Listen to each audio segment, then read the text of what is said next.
పండు అయితే అలా హాల్లో కూర్చుని ఉంటాడు. ఇంతలో రాధ అయితే పండుని కలవడం కోసమని చెప్పి టెడ్డీ బేర్ తీసుకుని అక్కడికి వస్తుంది. నాన్న పండు అని చెప్పి పండుని పిలుస్తుంది. ఇక పండు అయితే ఎవరు నువ్వు, ఎందుకు ఇక్కడికి వచ్చావు అని చెప్పి గట్టిగా అరుస్తూ ఉంటాడు. అది విని రాధ అయితే ఒక్కసారిగా షాక్ అవుతుంది.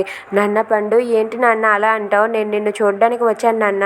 ఇదిగో ఈ టెడ్డీ బేర్ అంటే నీకు చాలా ఇష్టం కదా, నీకోసమే తీసుకొని వచ్చాను, తీసుకో నాన్న అని చెప్పి ఆ బొమ్మని ఇస్తుంది.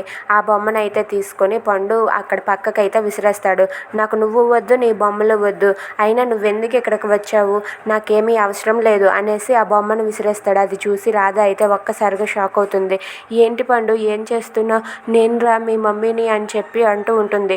నువ్వు మా మమ్మీ కాదు, నా మమ్మీ పేరు రుక్మిణి, రుక్మిణి మాత్రమే మా మమ్మీ, నువ్వు మా మమ్మీ కాదు, నువ్వు ఒక రాక్షసివి, ఇక్కడి నుండి వెళ్ళిపో అంటూ పండు అయితే గట్టిగా అరుస్తూ ఉంటాడు.